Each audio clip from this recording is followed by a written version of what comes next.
Good morning, Bucknutters. It is Sunday, January 24th, 2021. I am Dan Rubin. This is the Bucknuts Morning 5 on a Sunday. We will be joined by Dave Biddle in a few minutes, but first we open with the Dean of Ohio State Recruiting, Bill Kurelic. Bill, congratulations.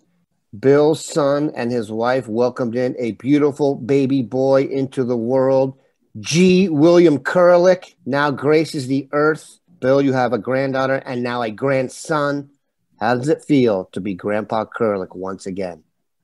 Oh, boy, it feels fantastic. I went and my son and his wife, and they brought their little one home last night, and I went over to see him, and just fantastic. I'm getting the batting cage in the basement ready. I need to speed it up now that he's home, but I think maybe some hoops and football too. But it just feels fantastic to have a grandson, and the best part is he lives 12 minutes away from where my wife and I live.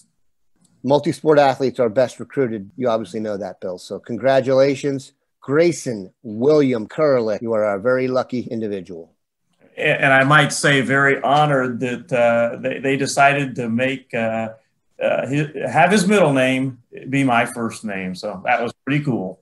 I think we will all refer to him as Will Kurelic from now on. Let's get to some other interesting and not quite as good news. Ohio State still trying to put together a recruiting class for 2021, finishing touches, and working on 2022 and even 2023. Let's hit the news of the day. Rajon Davis, class of 2021 linebacker from California, chose to visit Ohio State on his own dime this weekend. He's getting a taste of the Midwest biting cold. Give us the latest. Yeah, I really do think he's certainly a possibility, a realistic possibility. People forget. I talked about this on Bucknuts quite some time ago. He was going to come out here. He really wanted to come out here the weekend of December 12th when Ohio State was playing Michigan. He and his parents, they were going to do that. And then, of course, the game got canceled. They still gave thought to possibly coming out that weekend, but it just did not work out once that game was canceled. So, it's not really a fluke that he's here. He wanted to come here before. Then he wanted to come here this weekend. He did make it here this weekend. And he's a very talented young man. They only have one linebacker in the class, being Reed Carrico. He's a middle linebacker. Rajon Davis is a perimeter linebacker. So, yeah, I think it's a realistic possibility. It's either going to be USC or Ohio State. And USC has some advantage there. I think the family certainly likes USC and close to home and all that kind of thing. But we'll see if Rajon and most notably, let's see if his family, what they're thinking after this weekend of being here, and if it's convinced the family that this would be a great place to send their son. Bill, Ryan Day met with the media on Friday. When he was asked about recruiting, obviously he never gives out too much information, but he said they were pretty much done with 2021. They likely had one more spot left. I think we all assume that spot is for JT Tuimoloau. Do you think that was some passive-aggressive pressure being put on Rajon Davis? No, I just think that, Ryan Day, like you said, he's not going to tip his hand too much, and rightly so, on interviews. Obviously, we all know that Ohio State and every other school in the country loves JT Tuimoloau. But, again, Ohio State has a possible spot for Rajon Davis too. So, I just think that Ryan Day, again, is not going to tip his hand too much on interviews. You've got some information coming on JT Tuimoloau thanks to our West Coast sources. People will have to tune in later tonight to your column to get that. Needless to say, things are going pretty well. Another thing that people need to check out is Steve Wiltfong is down in Fort Lauderdale, Florida for a vacation. No, for a 7-on-7 tournament. And one of the guys there is Kion Grays. wide receiver out of Arizona, a one-time Arizona commitment. If you want to know what's up with Keon Graves, he tells you exactly what's up in Steve's article that's on there. I, at one point in time, thought he was a guaranteed in the class. I thought it was a done deal. Now I'm not so sure. What's the latest? Well, Keon Graves is a guy I've talked to many times, got to know him, done numerous stories on Bucknuts on Keon Graves. Really, really talented football player and very savvy young man, a very intelligent young man. Just a great interview. He's going to talk to you, and that's a good thing. Someday when his career is over, and I think it'll be over after he plays in the NFL, because I think he's that type of guy. I think he's got a chance to be, if he wants to be on TV talking football. And I do think, I've got him crystal ball to Ohio State. I think I was like the first or second one to do that. Maybe I think Tom Loy and I were the first two. And I still have him crystal ball to Ohio State. He's just really likes Ohio State a lot, and he's talented enough to be an Ohio State guy. I think, he's used the example in different interviews that he's a Chris Olave type guy, and I can see that. For a while, Keon Graves was a 3-star guy. He's now a 4-star guy, and he's every bit of a 4-star guy.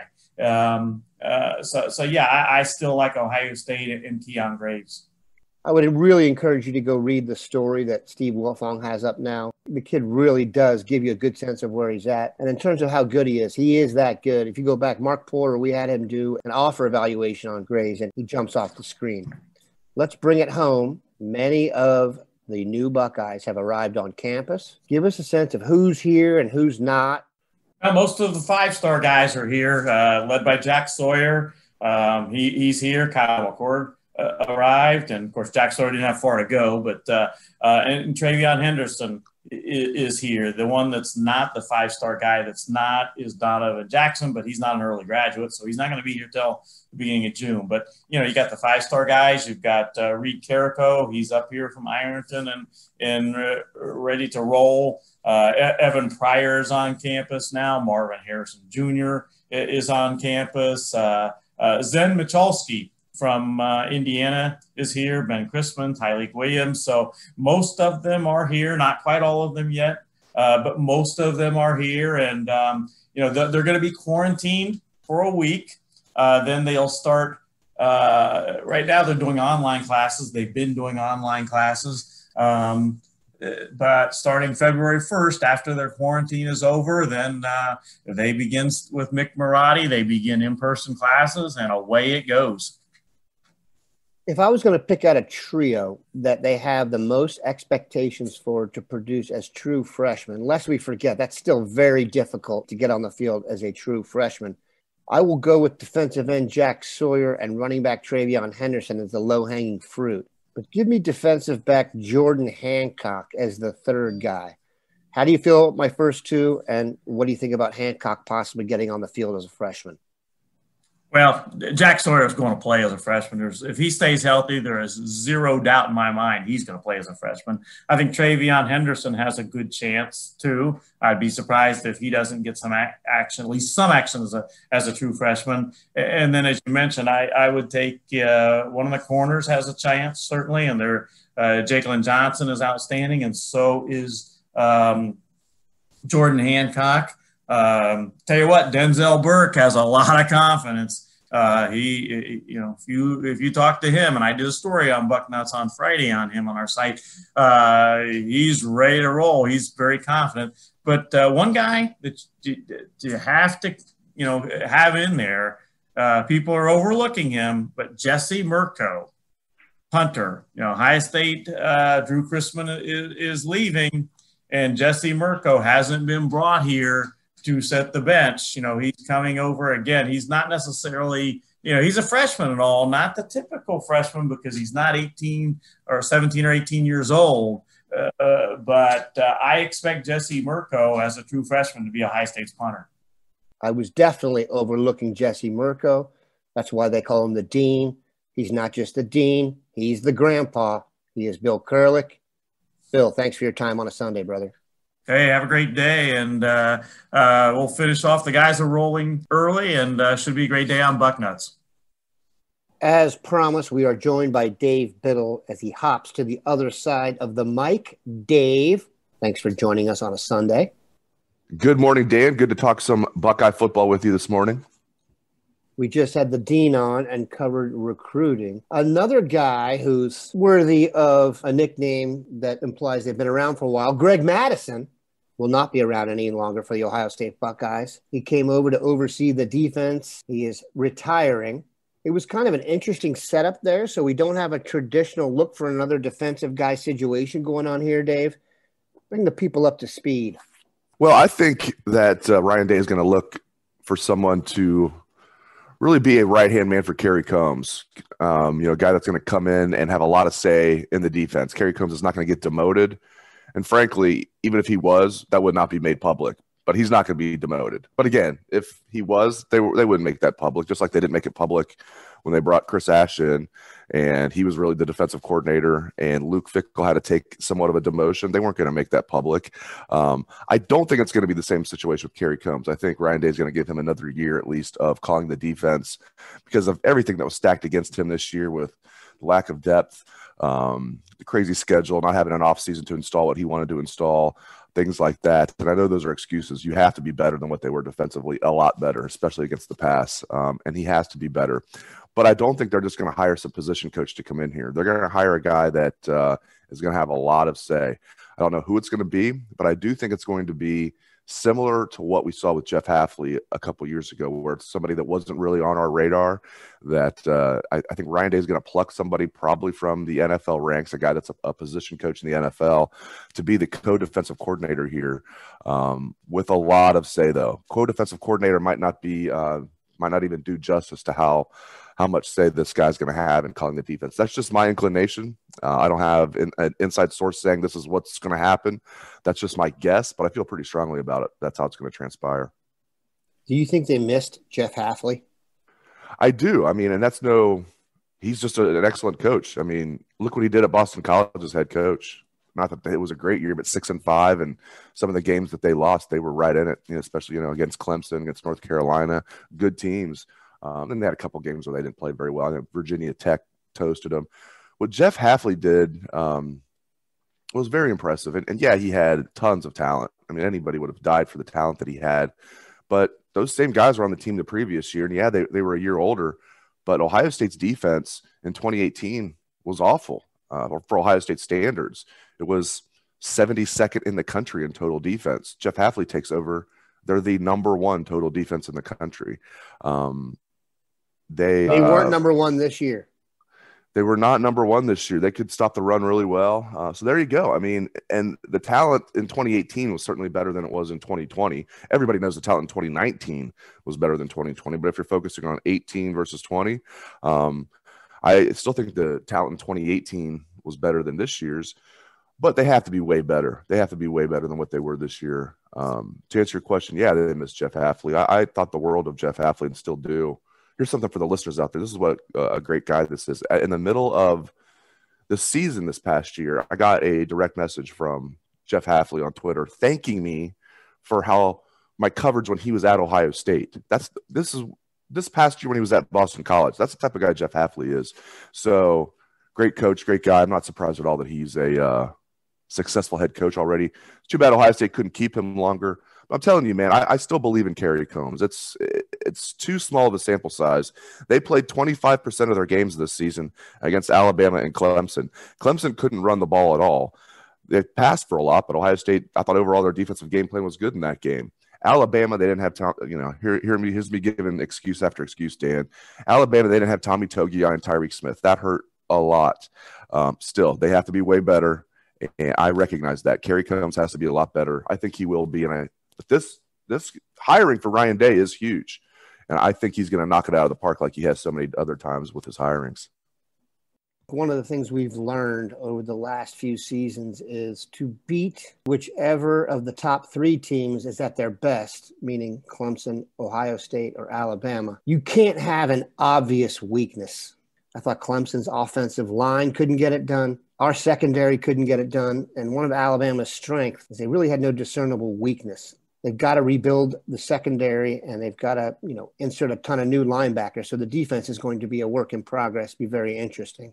However, without question, the number one storyline with Ohio State until the first snap of next year is quarterback. It will be a three-person race between C.J. Stroud, Jack Miller, and newcomer Kyle McCord. Give us your vibes.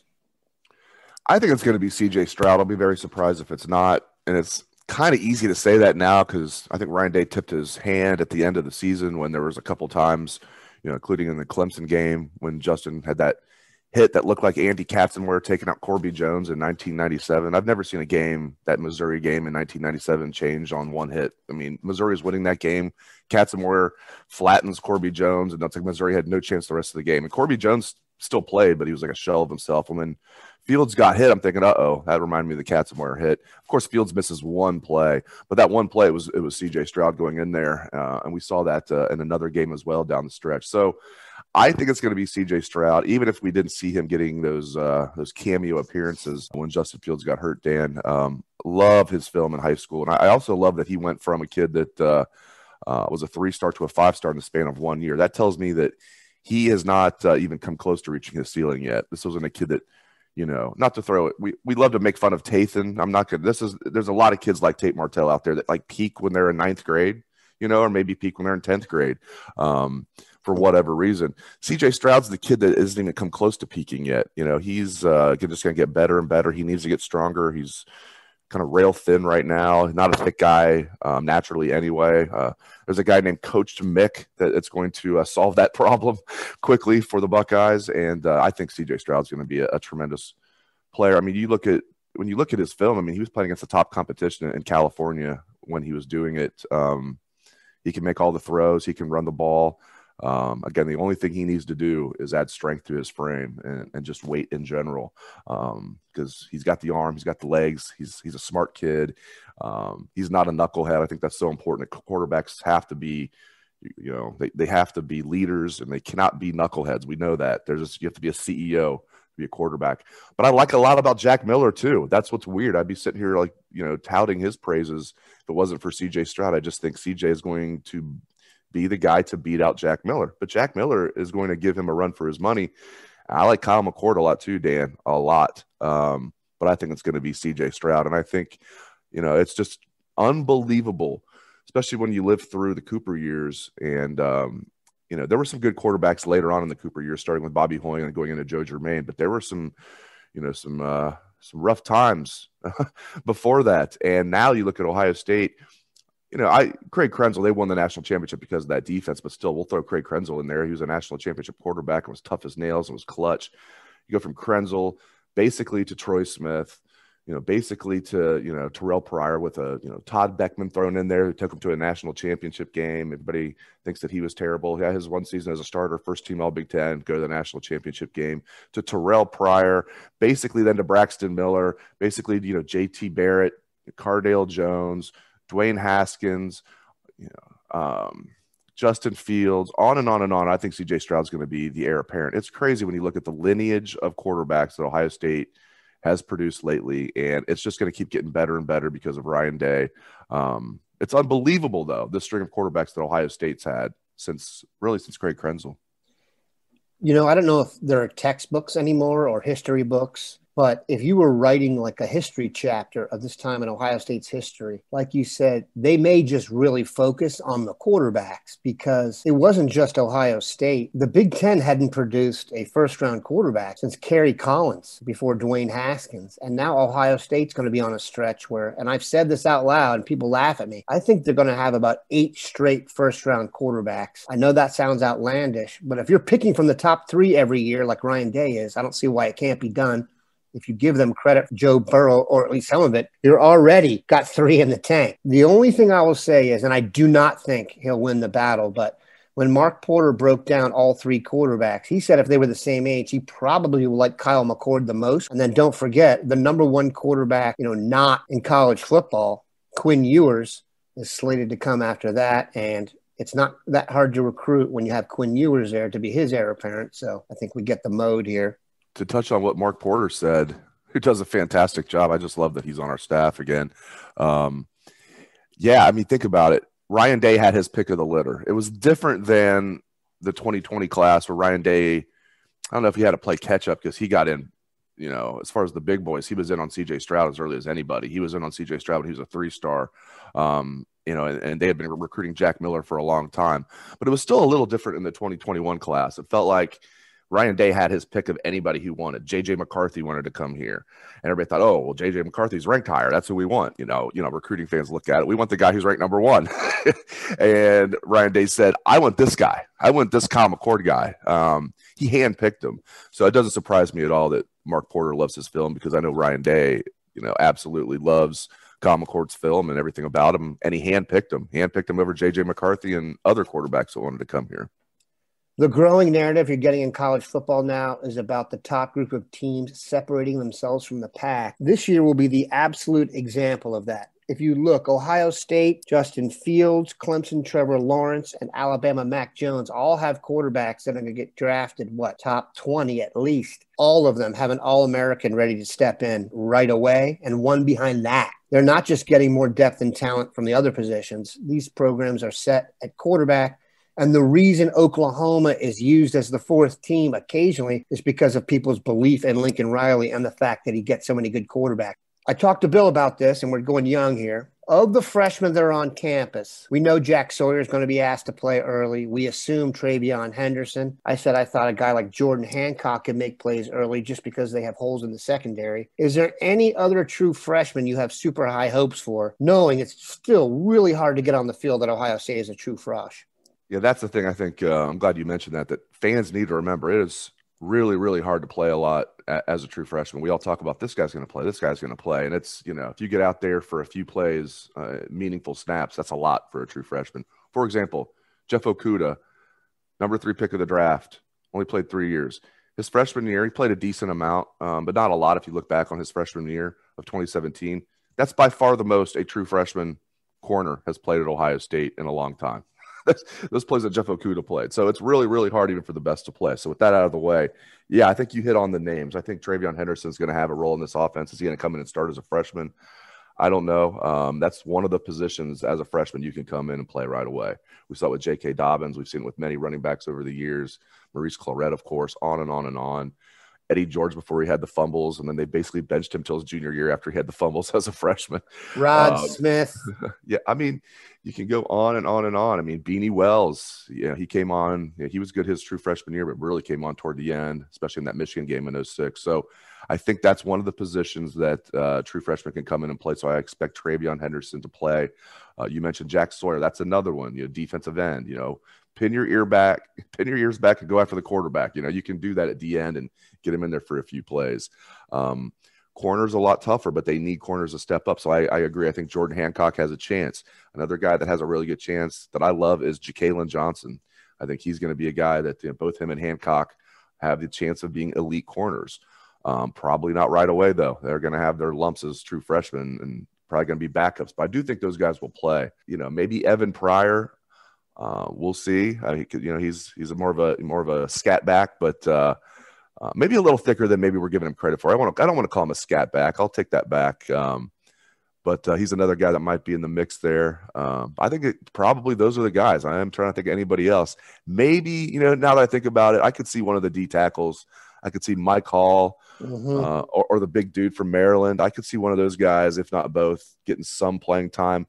I really like Mike Hall a lot. Me too. I love him. And they're obviously with Big Tom leaving, they got guys coming back, but do they have that one guy that can really get, be a force in there? And is Mike Hall going to be ready as a true freshman to be a force in there? Maybe not, but eventually he will be, in my opinion. He could be a guy that plays a lot as a true freshman at D tackle, just because they're going to have a need there, somewhat of a need. I mean, they got guys coming back. They've got Haskell Garrett coming back is huge, but as far as a guy that can actually be a one tech, a plugger in there, Mike Hall could be a guy that could do that as a freshman. That's going to be a lot to ask as a true freshman, but those are some guys that could play right away for the Buckeyes.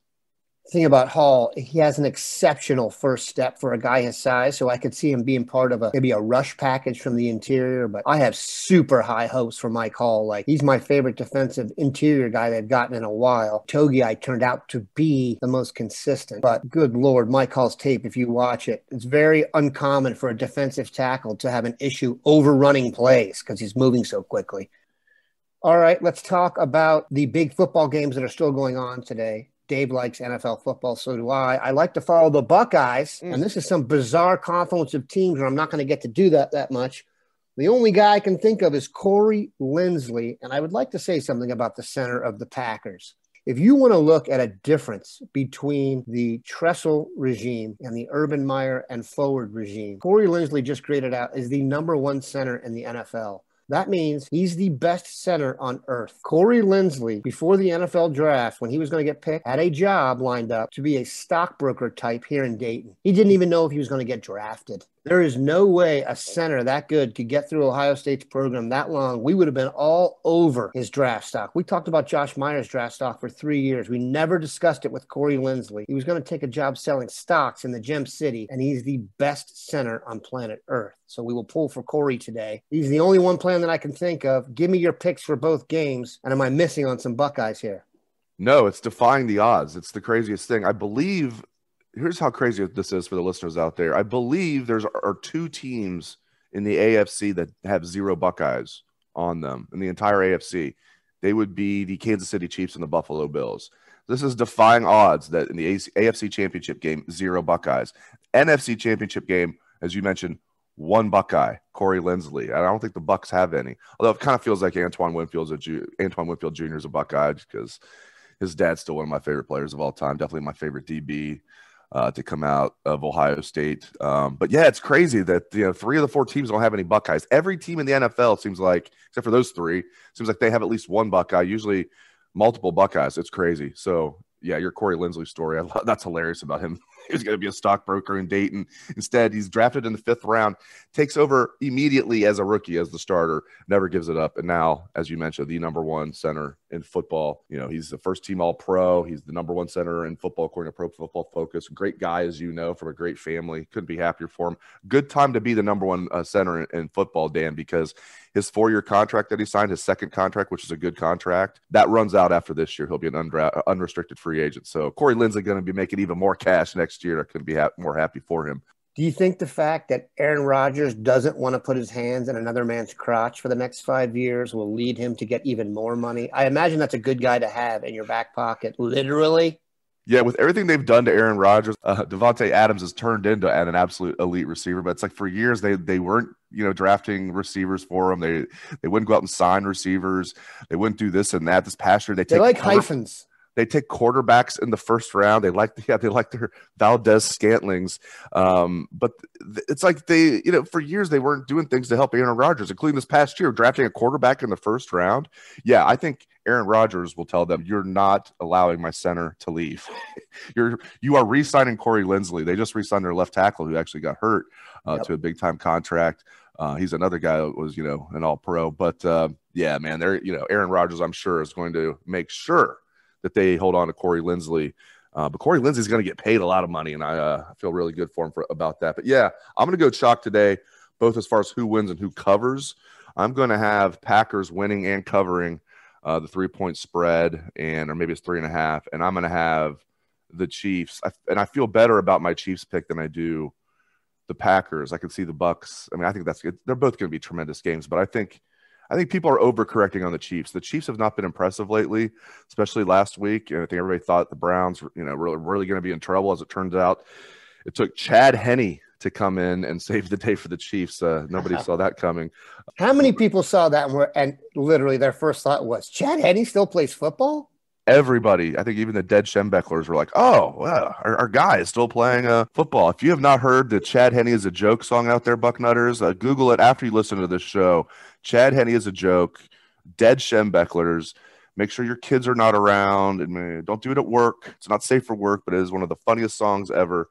Yeah, that was crazy, and I literally thought to myself, wait a minute. There's another quarterback named Henne that I've never heard of. And he's also named Chad, and and he went to Michigan, and he was 0-4? This is bizarre. That's the same guy. I know, that was crazy. But, now Mahomes is back. It's not like, a concussion. It's not like if he had like a sprained ankle, but he could, was limping. I think he does have another ailment as well that he's dealing with. But, like, it's not like he's going in there 80%. It's like he's 100%. Like, basically, I mean, the concussion was last week. He's fine now, as long as there's no lingering effects, which I can't imagine there are. I think the Chiefs are going to take it to him to an extent. I mean, this is a really good Bills team. You're not going to blow them out. And Josh Allen, man, keeps proving me wrong. I'm like, all right, coming into this year, I'm like, okay, I was wrong about Josh Allen, but he's not – this is not sustainable. And he has basically an MVP season. So I keep doubting Josh Allen at my own peril. Now I think he's a really good quarterback, but I think he's in trouble today. I think the Chiefs are going to rise up and get it done, mostly because of their offense, not mostly because of their defense. So I love the Honey Badger. But I think the Chiefs are going to win and cover, and I think the Packers are going to win and cover, and we're going to have a hell of a Super Bowl. I mean, think about that. That's going to be a great Super Bowl with the defending champion Chiefs, with Aaron Rodgers maybe getting his last chance to play for a Super Bowl if he gets there. And we got to have a Buckeye in the Super Bowl, so we got to make sure Corey Linsley gets there, Dan. Sometimes when you hear a statistic, it just blows you away if you really sit and think about it. And I heard one of those this weekend, and it was nothing super revelatory, but Tom Brady has been to 14 championship games. So I'm not picking against Brady. We may be just living through his time. We shall see. I know we're living through Dave Biddle's time. We appreciate him stopping by. Have a good Sunday, Bucknutters.